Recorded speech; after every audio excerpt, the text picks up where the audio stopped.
After that, he took out a cigar cutter, grabbed the opponent's right hand, and said coldly, "Aren't you eating with 10 fingers?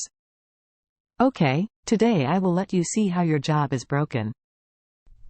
Subsequently, the cigar was cut 10 times in a row, leaving 10 fingers on the ground. The PR guru was so desperate, but he heard the man in black say, "This is just a prelude, is it already scared like this? Don't worry, come with us to Orus Hill, the fun is still to come." The PR guru cried and said, "Grandpa, spare my life, I'm only 25 years old, and I don't want to die." The man in black said coldly, "Our young master has already said that, the rumored, you will die." After that, he waved his hand and said coldly, "Take this man away and send it to the outskirts of Donchili, where the helicopter will come right away." Then a group of people in black drove the disabled PR guru directly out of the door, stuffed him into the car, and drove towards the outskirts. At this time, Roger, who was in Suzhou, was still waiting for the PR to help the Wu family wash their whites and at the same time help the Wu family to divert attention. But he did not expect that another hot search soon appeared on the internet. Ragnar Wu throws 20 million and hires the PR to wash himself off. Below this hot search, there are screenshots of all the chat records of Roger and the PR boss, payment vouchers and screenshots of bank accounts. This time, the entire network exploded even more. The Wu family has detonated a powder keg with internet public opinion. No one thought that the Wu family would dare to be so shameless at this time. This greatly aroused the indignation and sense of justice in everyone's hearts. Ragnar was originally searched for by Article 1 and was so overwhelmed. At this time, his assistant suddenly told him, "Chairman, it's not good, something has happened." All the chat records between the young master and the PR were exposed. Now, the public opinion attacks on the Wu family on the internet are now more powerful. Ragnar took out his mobile phone and took a look. He almost went away without being angry. He stepped forward to Roger, raised his hand and slapped him in the face, and yelled, "You are something that has not succeeded in success, but is more than defeated. Who makes you do it yourself?" Roger felt very wronged. He also wanted to help his father share his worries, but he didn't expect this PR guru to be so unreliable. Not only unreliable, but also dare to betray him.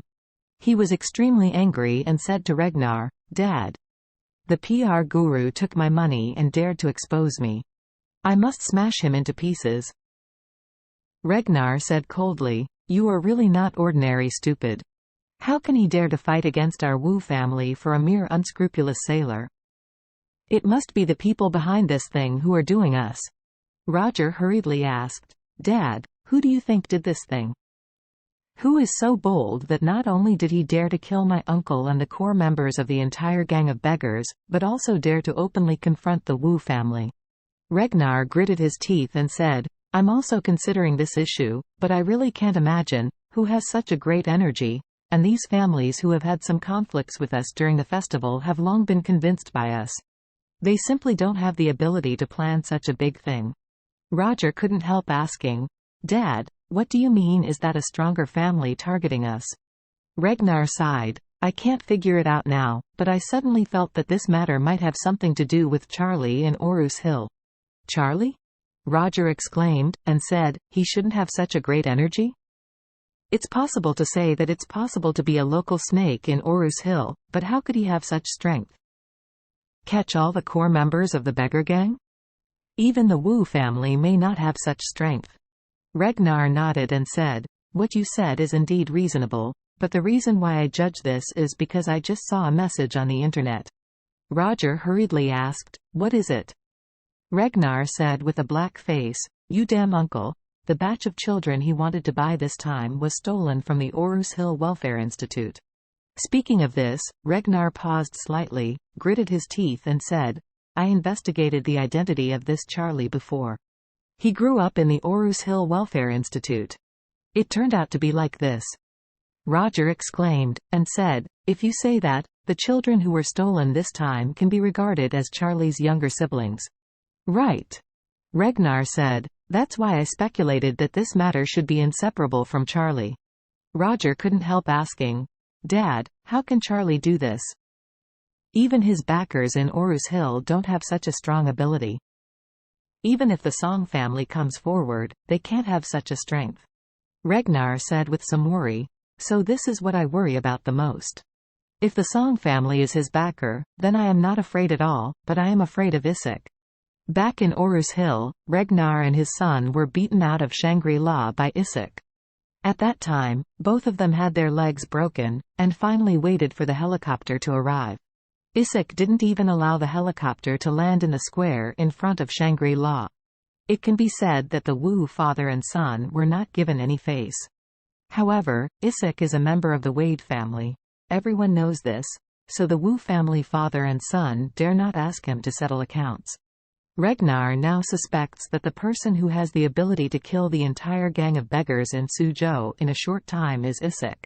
Hearing this judgment, Roger couldn't help but get nervous. He looked at Ragnar and blurted out and asked, "Dad, why does Isik help that Charlie? He himself is just the spokesperson of the Wade family. It stands to reason that if it was his own decision, he would not be able to mobilize such a powerful force. There must be a lot of Wade family relationships behind this incident. How dare he use Wade family relationships for Charlie? Could it be?" When Roger said this, his face had become extremely ugly.